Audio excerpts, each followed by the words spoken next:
The dust never settled properly on Velar 9. Commander Wu had noticed that the moment he stepped off his transport ship 3 days ago. The red particles hung in the air like memories that refused to fade, much like the ones that haunted him every night since the war ended. He walked through the trading outpost's main market with his hands in his jacket pockets, his military uniform hidden beneath civilian clothes. The peace treaty had been signed 6 months ago, but tensions still ran high. Humans and shared space in places like this, but they rarely shared words. They moved around each other like water flowing around stones, never quite touching. The outpost was a mess of colors and sounds. Alien merchants shouted in a dozen different languages, trying to sell everything from food supplies to engine parts. The smell of exotic spices mixed with fuel and something Wu couldn't identify. He didn't care much about any of it. His ship needed repairs, and he needed to wait. That was all. A young merchant dropped a crate near Wu, and strange fruits rolled across the dusty ground. The merchant cursed in his own language, a series of growls and clicks that Wu had learned to recognize during 3 years of war. 3 years of pointing weapons at creatures who looked like these peaceful traders. 3 years too long. Wu kept walking. His right hand touched the metal inside his jacket pocket without thinking. He did that a lot these days. The stellar service medal felt heavy, though it weighed almost nothing. They had pinned it on his chest during a ceremony he barely remembered. His commanding officer had talked about bravery and sacrifice. Wu had thought about the 17 men and women who didn't make it home from Epsilon Ridge. The market opened into a smaller square where children played. Human children on one side, cubs on the other. An invisible line separated them, drawn by parents who couldn't forget the war. Wu stopped and watched. The human kids played with a ball, laughing and shouting. The cubs chased each other around stacked cargo containers, their movements quick and graceful. One small cub sat alone near a water fountain. Gray fur covered her small body, and her large amber eyes watched the other cubs play. She looked thin, too thin. Her clothes were patched and worn. Wu found himself staring longer than he meant to. The cub noticed him looking. Instead of running or showing fear like most did around humans, she tilted her head to one side. Curious. Wu felt uncomfortable under that innocent stare. He turned to walk away. Something fell from his pocket. The metal. It hit the ground with a small clink that shouldn't have been loud enough to hear over the market noise, but somehow was. The small cub moved faster than Wu expected. She darted forward and picked up the shiny object, holding it up to catch the sunlight. "Wait," Wu said, moving toward her. His voice came out rougher than he intended. The cub looked at him without fear. She turned the metal over in her small paws, examining every detail. The ribbon was blue and silver, the colors of the human fleet. The metal itself showed a star surrounded by orbital rings. Wu had never really looked at it this closely. In the cub's hands, it seemed different somehow, just a piece of metal and cloth. "That's mine," Wu said more gently. He crouched down to her level several feet away. He didn't want to scare her. The cub's ears twitched. She spoke in Galactic Common, the trade language most species used, but her accent was thick and her grammar broken. "This is pretty. What is it?" "It's a medal, an award for soldiers." Her eyes widened. "You are soldier." I am. Wu wasn't sure how to answer that. "Can I have it back, please?" The cub looked at the medal again, then at Wu. "My papa was soldier too. He fought in the war." Wu's chest tightened. He knew what question came next. He had been asked it before by human children, by reporters, by politicians. But hearing it from this small cub felt different. "Did you fight for your pack too?" The question hit him like physical force. Pack. That's what called their families, their units, their people. This small cub who should hate him, who had every reason to fear humans, was asking if he fought for his pack, as if fighting itself was something universal, as if sacrifice meant the same thing on both sides. Wu sat down completely, no longer crouching. He didn't trust his legs. Yes, he said quietly. I fought for my pack.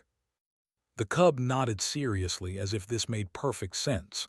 Papa fought for us, for me and Mama and my little brother, but he didn't come home. She said it simply, stating a fact without tears. Maybe she had no tears left. I'm sorry, Wu said. The words felt empty, but they were all he had. Mama didn't come home either, or my brother.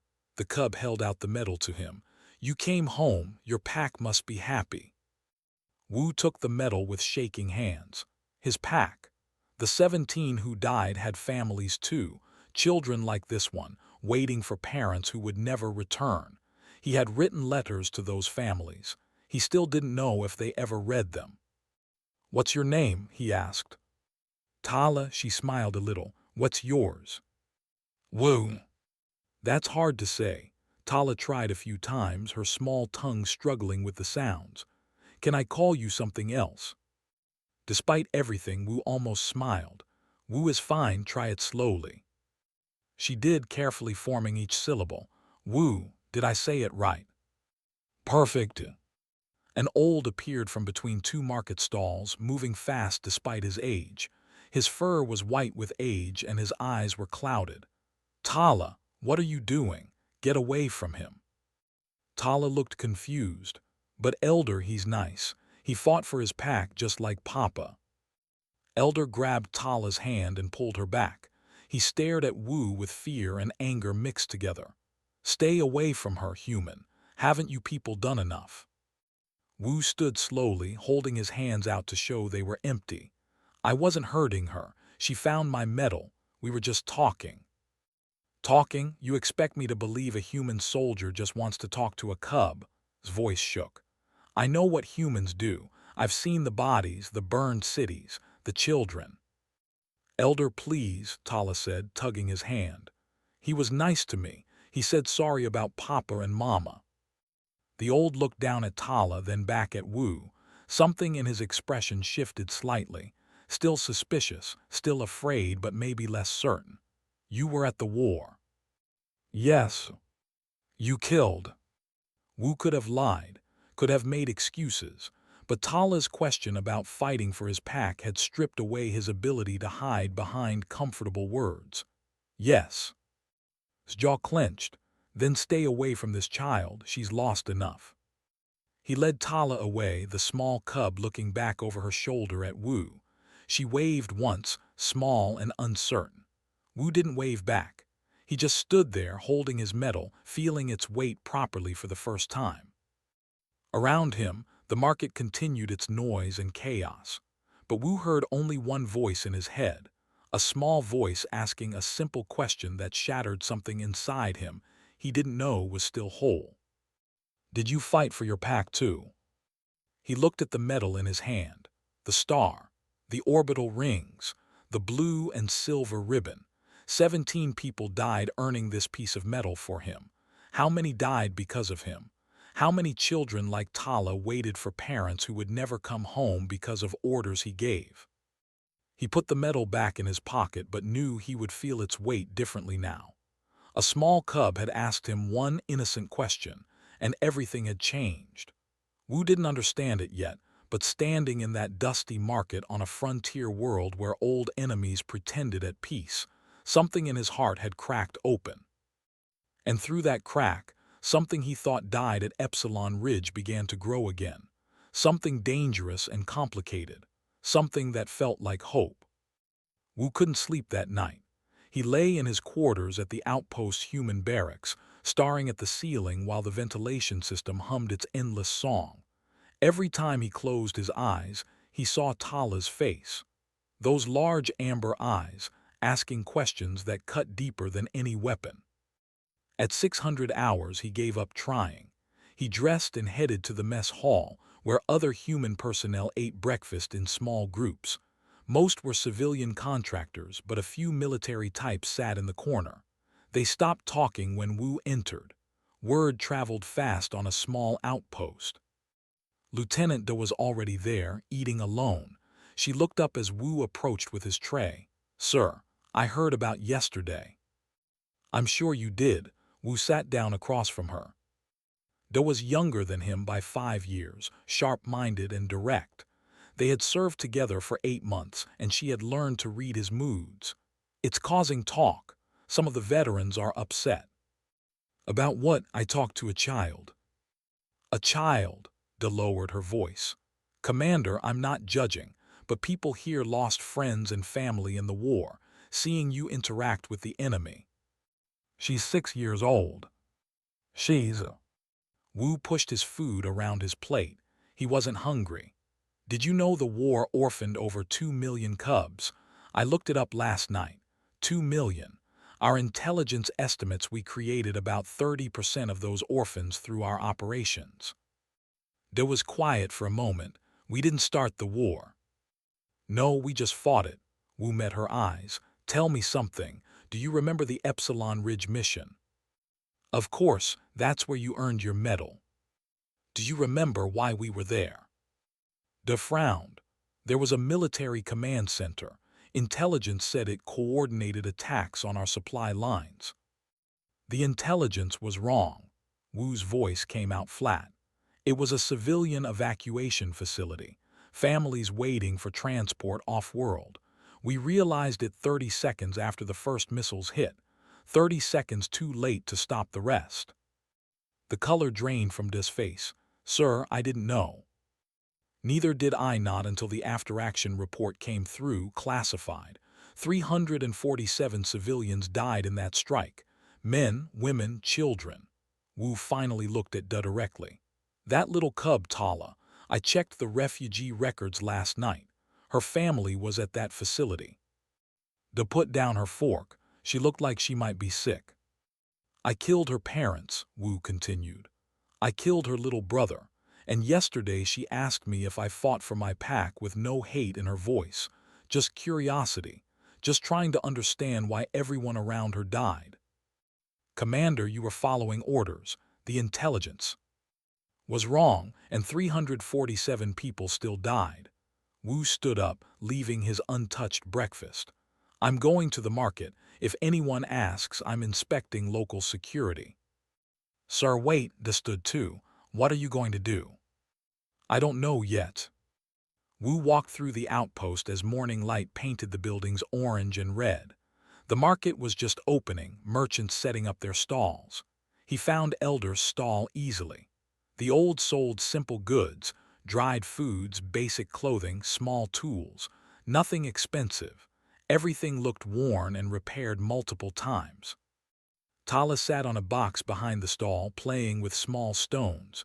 She looked up when Wu approached and her face brightened. Wu, you came back. Elder appeared from behind a stack of crates. His expression turned hard. I told you to stay away.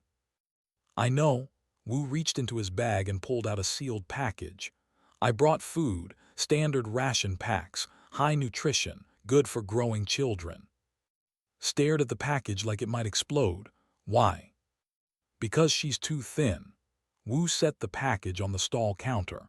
Because the outpost doesn't provide enough support for refugees. Because I can spare it. We don't need human charity. It's not charity, it's, Wu struggled for words. It's what you do for pack. The phrase hung in the air between them. Ears flattened against his head, a sign of confusion in body language. We are not your pack, human.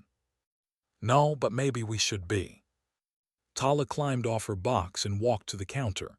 She looked at the ration packs with wide eyes. Elder, I'm really hungry. The old's resistance crumbled visibly. He looked at Tala, then at the food, then at Wu. Finally, he nodded once, sharp and reluctant. This once, only because the child is hungry. Wu stepped back. I'll come back tomorrow, same time. Don't bother. I'll come back anyway. Over the next 3 days, Wu returned every morning. He brought food, medicine, warm blankets. Elder accepted them with decreasing reluctance, though he never quite lost his suspicion. But Tala welcomed Wu like an old friend, chattering about everything and nothing in her broken galactic common. She showed him drawings she made on scrap paper, crude pictures of ships and planets, families and homes. One drawing showed 2 figures, one tall and one small. "This is you and me," she explained. "You're teaching me human words." "Am I?" Wu smiled slightly. "What words have I taught you?" "Friend, pack home," she counted on her small fingers. "And sorry, you say sorry a lot." Wu felt that familiar weight in his chest. "I have a lot to be sorry for." "Why? How did you explain war to a child? How did you explain that you killed her family because someone gave you wrong information, because you followed orders, because that's what soldiers do? You didn't. You couldn't." "Sometimes adults make mistakes," Wu said carefully. "Big mistakes that hurt people, good people." Tala thought about this seriously. "Did you make a mistake?" "Yes." "Did you say sorry?" "I'm trying to." She nodded, satisfied with this answer in the way only children could be. "Papa made mistakes too. He broke Mama's favorite bowl once. He said sorry and bought her a new one. She forgave him." She looked up at Wu. "I can forgive mistakes too." Wu had to look away. This small creature, who had lost everything because of him, was offering forgiveness he didn't deserve. It hurt worse than any wound he had taken in combat. Elder watched this exchange from his stall. Later, when Tala went to play with the other cubs, he spoke quietly. "She doesn't know, does she, that you were there?" "No." "Will you tell her?" "I don't know." Wu met the old size. "Should I?" Was silent for a long time. Her parents were good people. Her brother was only 4 years old. They were afraid, waiting for that transport, praying to make it off-world before the fighting reached them. His voice shook. They died afraid. Tala survived only because she wandered off to look at the ships. She was outside the facility when the missiles hit. Wu felt sick. "I'm sorry." "Your people say that word easily. Sorry, as if it fixes anything." "It doesn't. I know it doesn't." "Then why come here?" demanded. "Why torture yourself? Why torture an old fool who knows he should refuse your help but can't because the child is starving?" "Because I have to." Wu struggled to explain. "Because she asked if I fought for my pack, and I realized I don't know what I was fighting for anymore. Because maybe if I can help one child, just one, it means something." "It means nothing," said harshly. 347 died. One child living changes nothing. "Then I'll live with nothing, but I'll still come back tomorrow." Made a sound that might have been a laugh or a sob. "Humans, so stubborn, so stupid, so—" He trailed off, shaking his head. "She likes you, that makes it worse." "I know. If you hurt her, if you disappoint her, I will find a way to make you suffer. I am old but not helpless." "I understand." They stood in uncomfortable silence, two beings from different worlds, thrown together by tragedy and complicated guilt. Around them, the market bustled with life. Human and traders did business, careful and cold but peaceful. The war was over, they said. Peace had come. But Wu knew better. Peace wasn't signed papers and ceasefire agreements. Peace was harder than that. Peace was facing the children of those you killed and trying to find a way forward that honored both the living and the dead.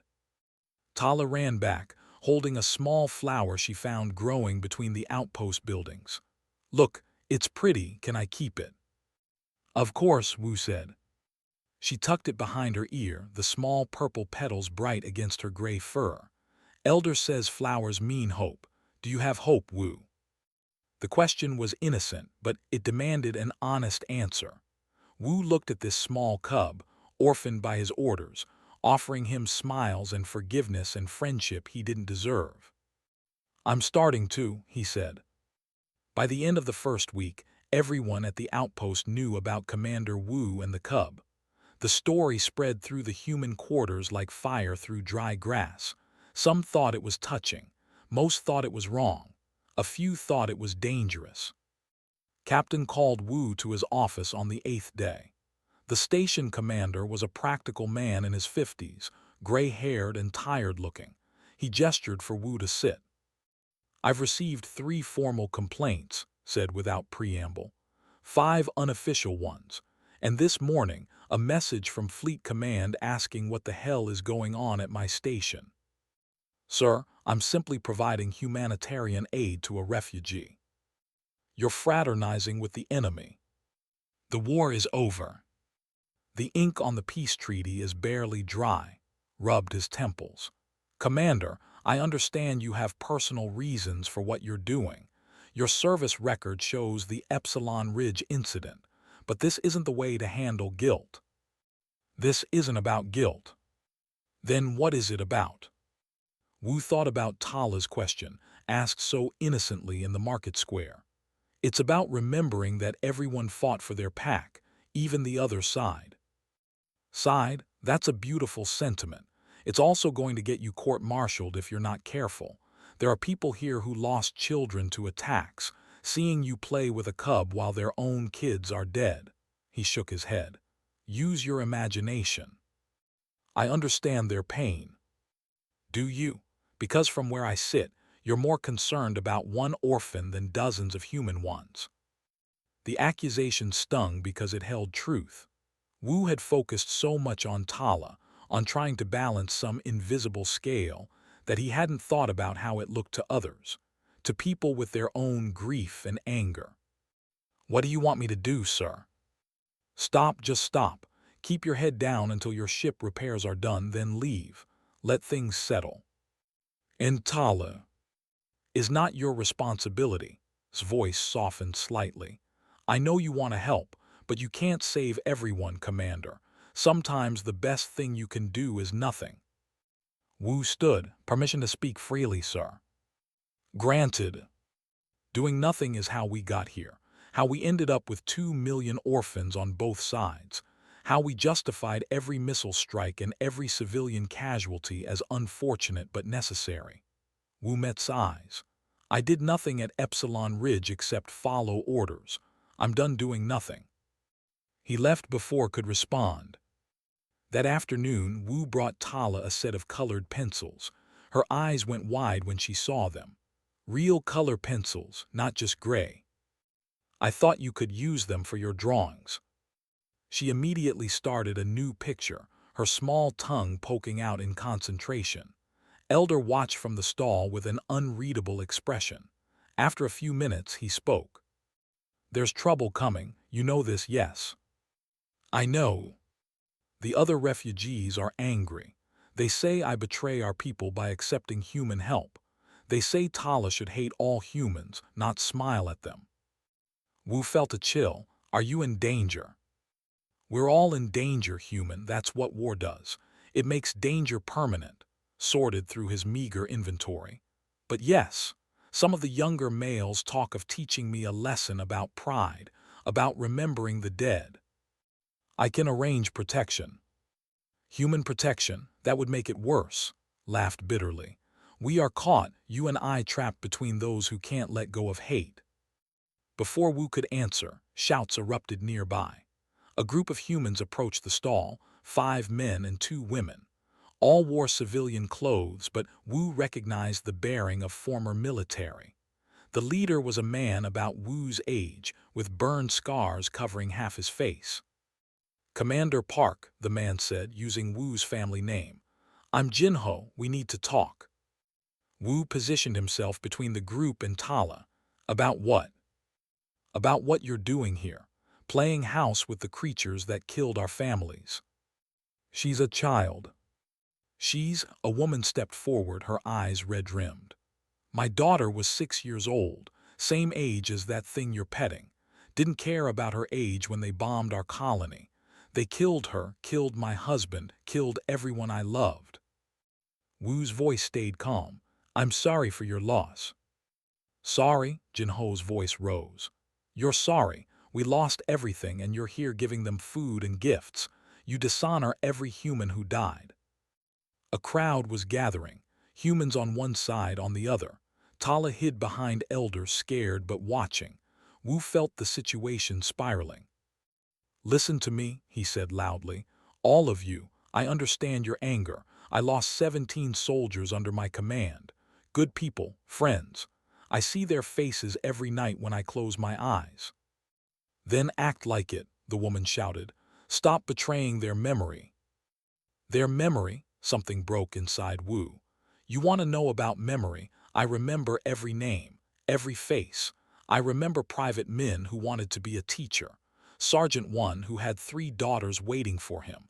Lieutenant Bin, who was getting married next month. He pulled the medal from his pocket, holding it up. I got this for saving my platoon during a mission that killed 347 civilians. Men, women, children. The intelligence was wrong, but they died anyway. That little cub behind the stall. Her parents died in that strike. Her brother, 4 years old, died screaming for his mother who was already dead. The crowd went silent. I followed my orders, Wu continued, his voice rough. I did my duty. I earned this medal, and every single day since I've wished I hadn't, because the dead don't care about medals or duty or following orders. They're just dead. He pointed at Tala, still hiding behind. That child asked me if I fought for my pack, and I realized she lost her pack the same way we lost ours, the same way you lost your daughter, he said to the grieving woman, the same way everyone here lost someone.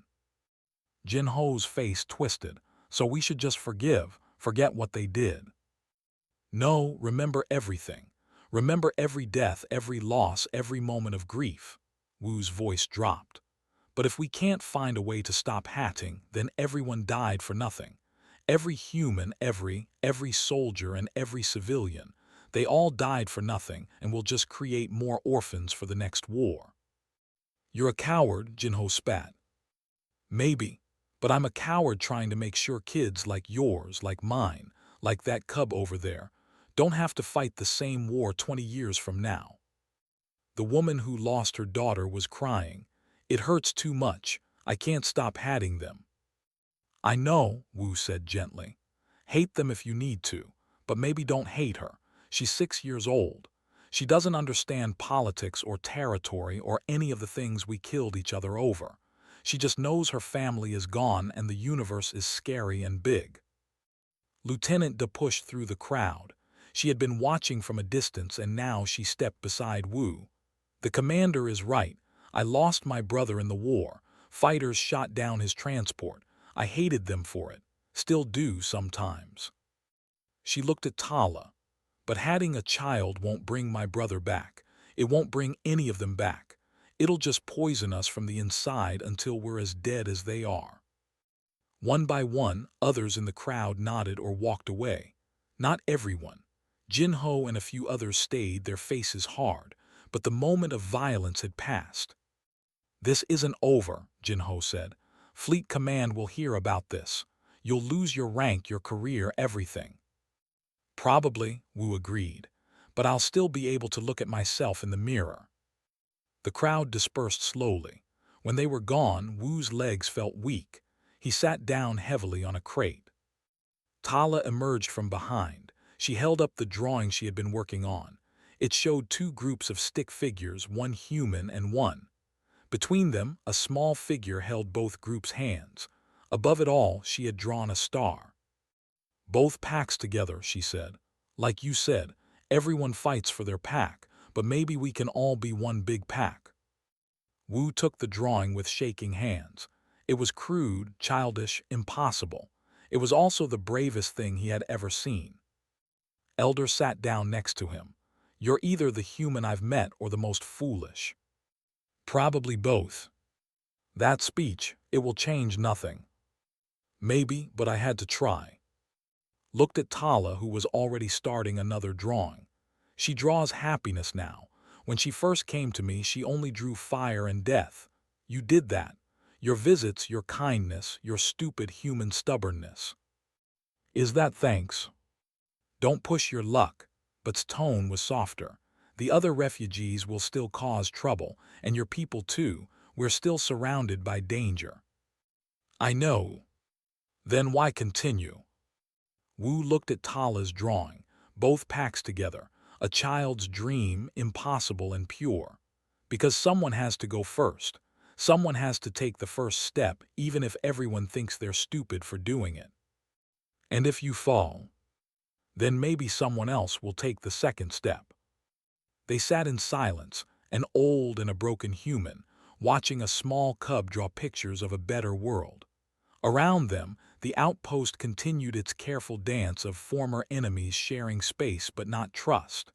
The peace treaty was 6 months old, fragile and uncertain. But in one small corner of that vast station, in front of one shabby market stall, three beings from different worlds sat together. It wasn't much. It wouldn't change the universe. But it was a start.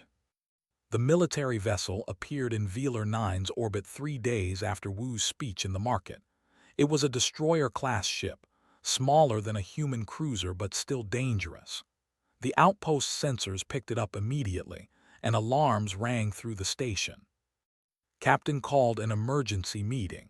Wu stood in the command center with other senior personnel, watching the ship hold position above the planet.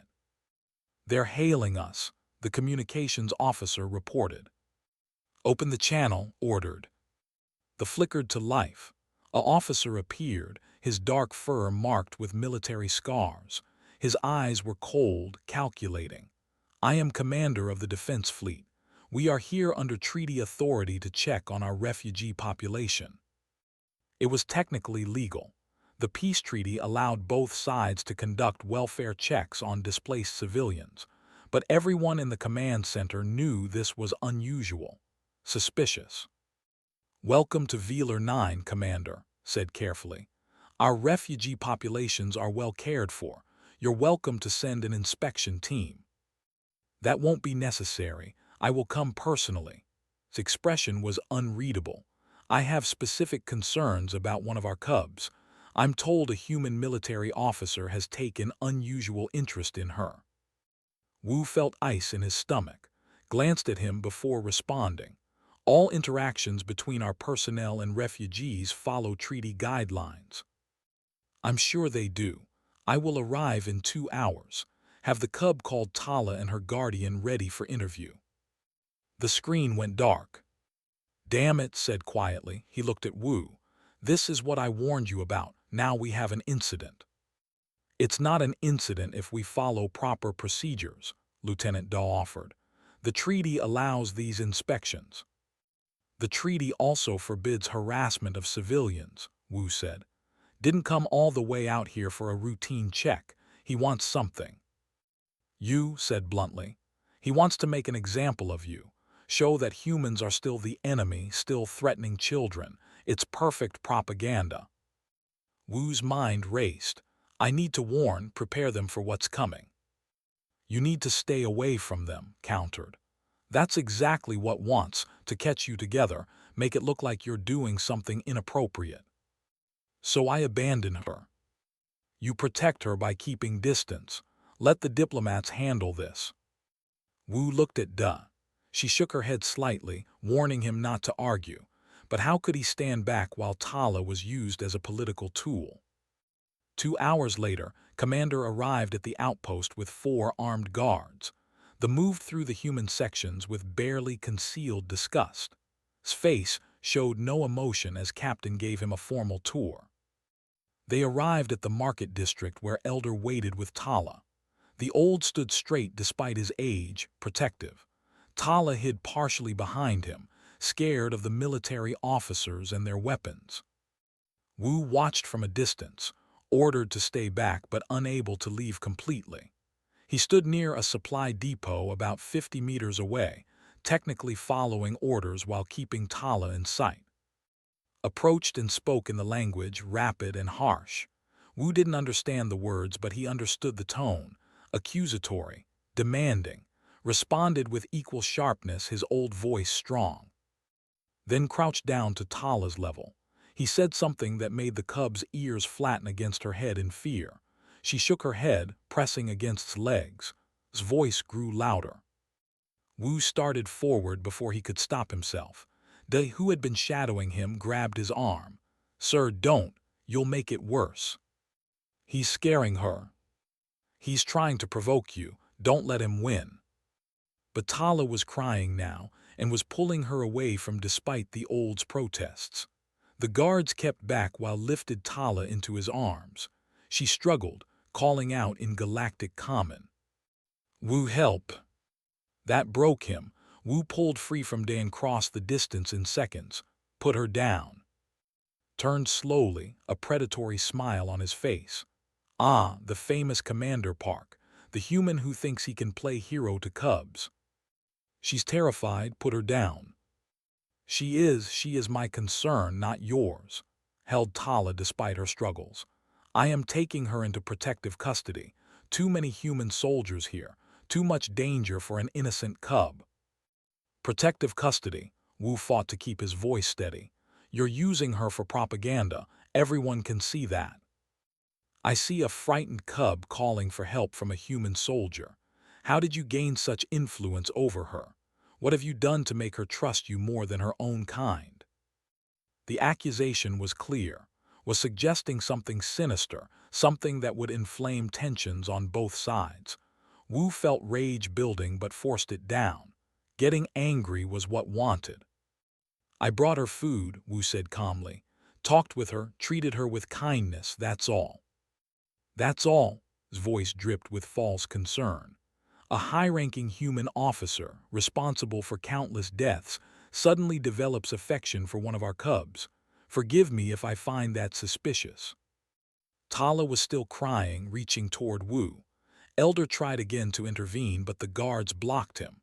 A crowd was gathering, humans and both, drawn by the confrontation. Captain arrived, slightly out of breath. Commander, I must insist you follow proper treaty protocols. If you have concerns about the cubs' welfare, they should be documented and reviewed by neutral arbiters.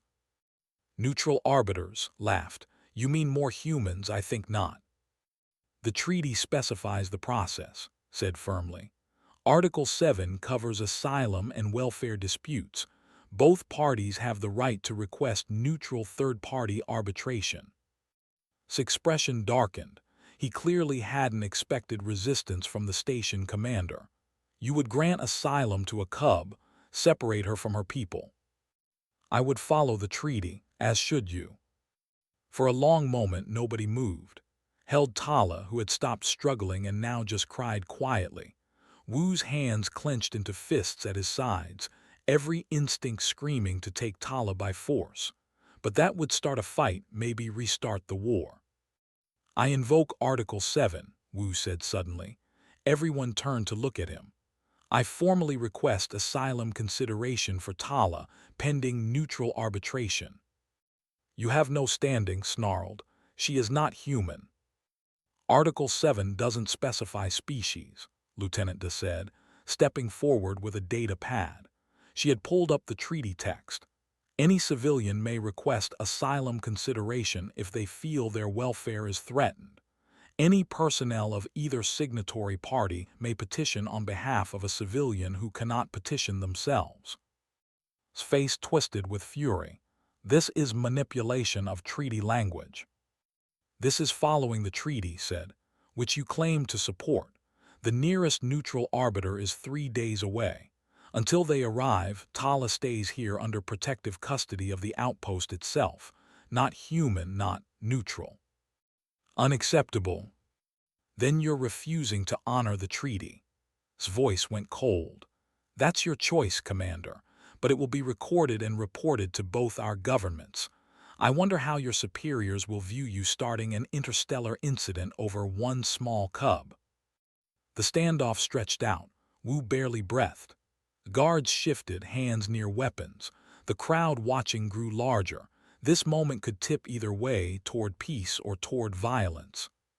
Finally, set Tala down. The cub immediately ran to Elder, who wrapped his arms around her protectively. 3 days, said. When the arbiter arrives, the truth will be revealed. This human's manipulation of an innocent cub will be exposed. We'll see what the arbiter decides, replied. Turned and walked away, his guards following. But at the edge of the market he stopped and looked back at Wu. I lost my offspring to human weapons, Commander. 2 daughters and a son, burned alive when your forces destroyed their school. So when I see a human trying to take another child, I know what I'm seeing. I know what you are. He left before Wu could respond. The crowd slowly dispersed. Tala clung to, shaking. Wu approached carefully, kneeling down. "Are you okay?" Tala nodded, but her eyes were wide with fear. He said, "You're bad, that you want to hurt me like you hurt other cubs." "That's not true." "I know." Her small voice was certain despite her fear. "You're good. You bring me food and colored pencils, and you say sorry even when you don't have to." Wu felt his throat tighten. "I need to tell you something about your parents, about what happened to them." Commander said warningly. "She needs to know, especially now." Wu met Tala's amber eyes. "I was there at Epsilon Ridge. I led the mission that attacked the evacuation facility where your family was. I didn't know they were there. We thought it was a military target, but I was still responsible. I gave the orders." Tala stared at him. Wu waited for her to cry, to scream, to hate him the way she should have from the beginning. Instead, she asked, "Did you mean to hurt them?" "No, but they died anyway." "Do you wish you could change it?" "Every day." Tala was quiet for a moment, processing this with her child's logic. "You made a mistake, a really big one, the biggest mistake ever." "Yes." "Are you trying to fix it?" "I'm trying. I don't know if I can." She reached out and took his hand with her small paw. "Elder says fixing big mistakes takes a long time, maybe forever, but trying is important." Wu couldn't speak. This small cub who should hate him was forgiving him again, offering him grace he didn't deserve. Elder sighed deeply. "The Arbiter arrives in 3 days. Until then we stay here, neutral ground." He looked at Wu. "You have made things complicated, human." "I know." "Will not give up. He sees you as I once did, as the enemy, the killer of children. He has good reason to hate." "I know that too." "Then you understand this may not end well, for any of us." Wu stood still, holding Tala's hand. 3 days, we'll face whatever comes together." "Together," Tala repeated, liking the sound of the word. Above them, in orbit, the destroyer waited. 3 days until the Arbiter arrived. 3 days for to plan, to gather evidence, to build his case that humans were still the enemy. 3 days to prove that sometimes the bravest thing a soldier could do was put down his weapon and pick up a child's hand instead. The universe held its breath, waiting to see which path would win. The neutral Arbiter arrived exactly on time, 3 days after Commander's ultimatum. Her ship was small but elegant, marked with the symbols of an ancient species known for their wisdom and fairness. The outpost prepared a hearing room, cleared of all military symbols, equally uncomfortable for both humans and. Wu barely slept during those 3 days. He spent his time with Tala but also preparing his case. Lieutenant De helped him gather documents, treaty citations, witness statements. It all felt hollow. Legal arguments wouldn't change the fundamental truth. He had killed Tala's family, and now he was trying to keep her from her own people. On the morning of the hearing, Wu put on his dress uniform. The Stellar Service medal gleamed on his chest, feeling heavier than ever. De met him outside the hearing room. "Fleet Command sent a message," she said quietly. "They're not happy. If this goes badly, you'll face a board of inquiry, possibly court-martial." "I know. Your career will be over."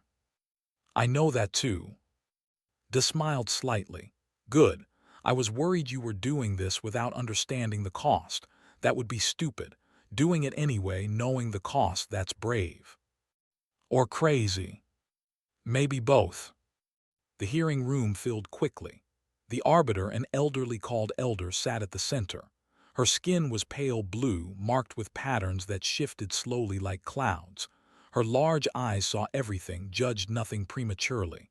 To her right sat Commander with 2 advisors. To her left, Captain represented human interests, with Wu beside him. In the middle, separated from both sides, sat Elder with Tala. The cub looked scared but determined. She wore her best clothes, patched but clean. Wu had given her a small flower that morning, and she wore it behind her ear. "We are here," Elder began, her voice like water over stones, to determine the welfare and future of one small life. This is not about politics or old wars. This is about a child. We will remember that. Stood first.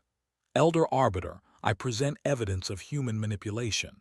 Commander Park has systematically gained influence over this cub through gifts and false kindness. His goal is to separate her from her people, to use her as propaganda showing dependence on human charity. He presented images of Wu with Tala talking and sharing food. Out of context, they could look suspicious. This human killed hundreds of civilians, including this cub's family. Now he pretends concern for her welfare. This is psychology warfare, nothing more. The commander admits his role at Epsilon Ridge, one of his advisors added. He admits killing this cub's parents, yet he claims to care for her. This is manipulation, using her trauma against her. Elder turned to Wu. You may respond. Wu stood. His prepared speech disappeared from his mind. He looked at Tala instead, remembering her question in the market.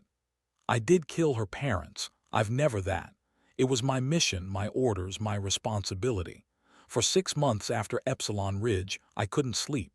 Couldn't think about anything except the 347 civilians who died because I trusted bad intelligence. He pulled out the medal from his pocket. They gave me this for that mission, for saving my soldiers. But every time I look at it, I see the faces in the after-action report. Men, women, children, Tala's family. Then why approach her? Elder asked gently. Because she asked me if I fought for my pack. Wu's voice cracked slightly. This little cub who should hate me just wanted to know if I understood sacrifice. She saw my medal and recognized loss, not as species or sides, but as something universal. And I realized that if she could see past species to shared grief, maybe I could too. Stood angrily. This proves my point. He's using her innocence. Sit down, Commander, Elder said firmly. Let him finish. Wu continued.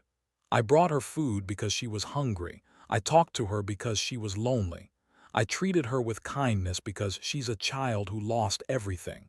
Not because she's or human or anything else, because she's a child. A child who should be with her own people, insisted. I agree, Wu said, surprising everyone.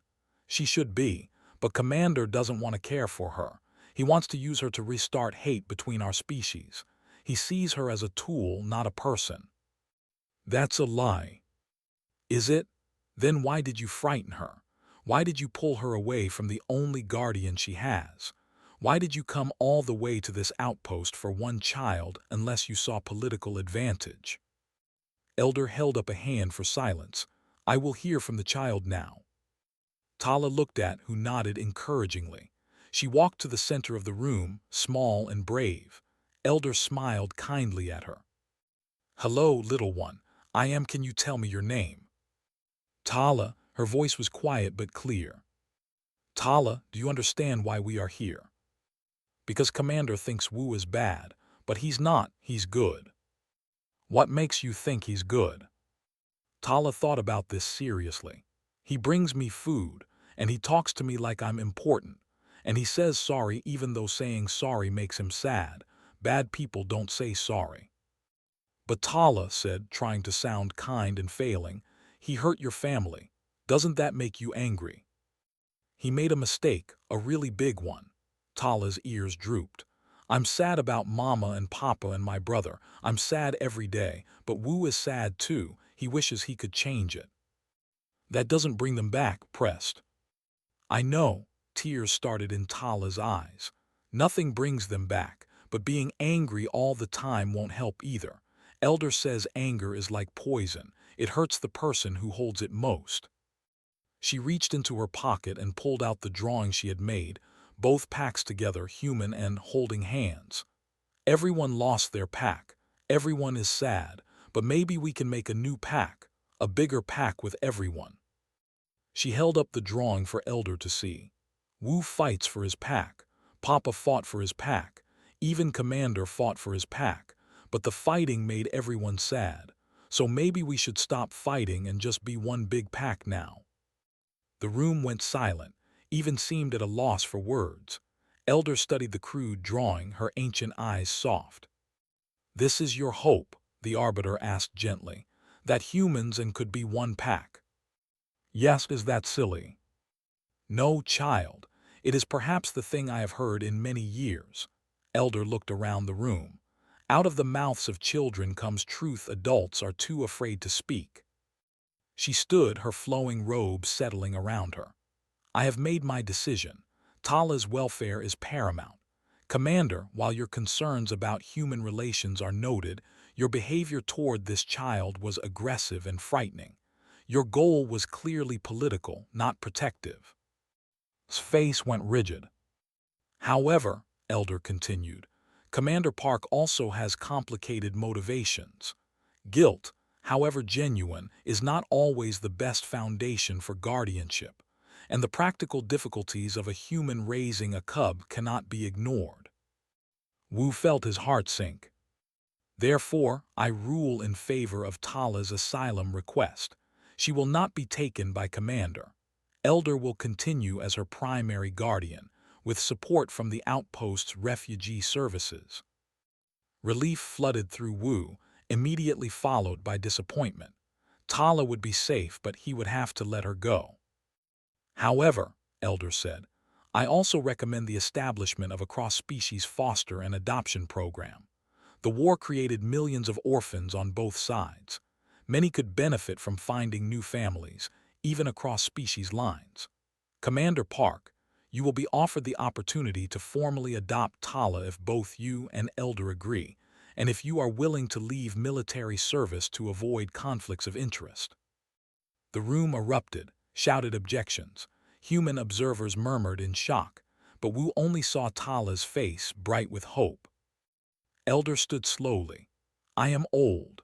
I cannot give this child the life she deserves. If the human is willing to love her as his own, to honor her people while raising her as his daughter, then I give my blessing." "This is madness," roared. "You're giving children to the enemy." "The war is over," Elder said firmly. "The enemy is only in your mind now, Commander. This child deserves a future not defined by hate." She turned to Wu. "Do you accept this responsibility? Understand, it means leaving your career. It means facing judgment from both species. It means raising a child across cultural barriers while both of you heal from trauma. It will not be easy." Wu looked at his medal, symbol of everything he had been. Then he looked at Tala, symbol of everything he could be. He unpinned the medal from his uniform and walked to Tala. He knelt down and carefully pinned it to her simple clothes. "This is for everyone who fought for their pack," he said quietly. "But you're my pack now, if you'll have me." Tala threw her small arms around his neck. "Yes, yes, please."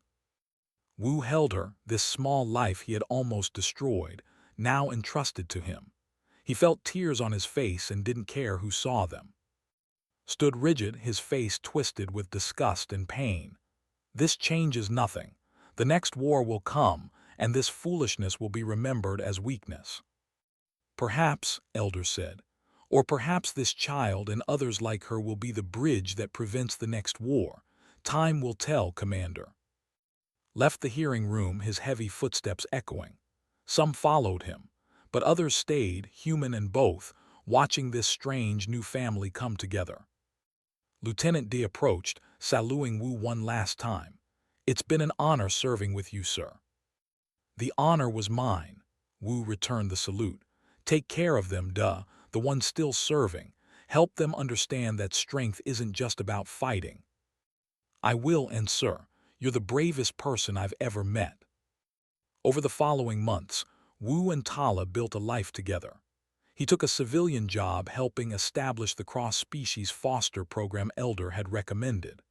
Applications came in faster than anyone expected, orphans needing families, families willing to cross species lines, all of them tired of hate and ready for something new. Tala thrived. She attended school with both human and children. She learned both languages fluently. She kept her drawing of both packs together on the wall of their modest home, right next to the stellar service medal that she insisted belonged there. 6 months after the hearing, Ambassador Sung visited their home. He was an older man with kind eyes and gray hair, responsible for maintaining the fragile peace between humans and. "The program has exceeded all expectations," he told Wu over tea while Tala played in the next room. "Over 10,000 successful placements across both species. It's changing perspectives, slowly but measurably." "That's good news." "It is, but I should be honest. There's still resistance. Groups like that see this as cultural destruction. Violence has increased in some sectors." Wu nodded. He had expected this. Change never came easy, especially after a war as brutal as theirs had been. Tala came running in, holding a school project. "Wu, look, we learned about different planets today. Can we visit some?" "Maybe someday," he said, smiling. She noticed Ambassador Sung. "Hello, are you here to talk about important things?" "Very important," Sung agreed seriously. "About peace and families and hope." "Those are the most important things," Tala said confidently. Then she ran back to her room, already planning her next drawing. Sung watched her go. "You know this won't solve everything.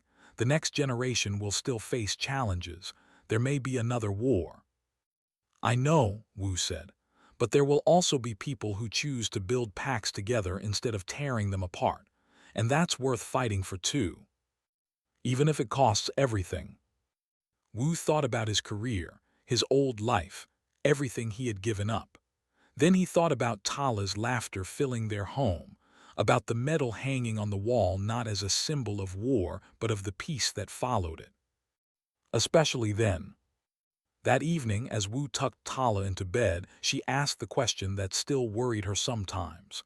Will there be more fighting between humans and.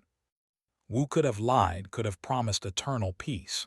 But he had learned that children deserve truth, even difficult truth. "Maybe," he said honestly. "There are still people who can't let go of anger, who see enemies everywhere. Like Commander. Like Commander, and people like him on both sides." Tala was quiet, thinking, "Are you scared?" "Sometimes, but I'm also hopeful." "Why?" "Because of you. Because when you found my medal in the market, you asked if I fought for my pack. You saw past everything that should have divided us and recognized something universal. If one small cub can do that, maybe others can too." Tala smiled sleepily. "We're a pack now. You and me and Elder and Lieutenant and everyone in the foster program. A really big pack." "The biggest," Wu agreed. As Tala drifted off to sleep, Wu sat in the quiet room watching her breathe. Tomorrow would bring new challenges. There would be more people more resistance, more fear. The peace was fragile, held together by hope and stubborn determination. But tonight, in this small home on a frontier outpost, a human and a cub slept under the same roof. And somewhere, other families were doing the same. Thousands of them building bridges across the divide, one day at a time. It wasn't much. It wouldn't change the universe overnight, but it was a start. And sometimes starting was the bravest thing of all. In the morning, Tala would draw more pictures. Wu would go to work helping other orphans find families. Elder would visit with stories and wisdom. They would send messages from her ship, keeping them updated on the slow progress toward lasting peace. And on the wall, the stellar service medal would catch the light, no longer a symbol of war won but of a harder battle still being fought. The battle to choose connection over hatred, to build instead of destroy, to remember that everyone, in the end, just wants to protect their pack. The universe was vast and complicated. Peace was harder than war. But in one small corner of space, in one modest home, one small family proved that sometimes the strongest weapon was an open heart. And that, perhaps, was the most human thing of all.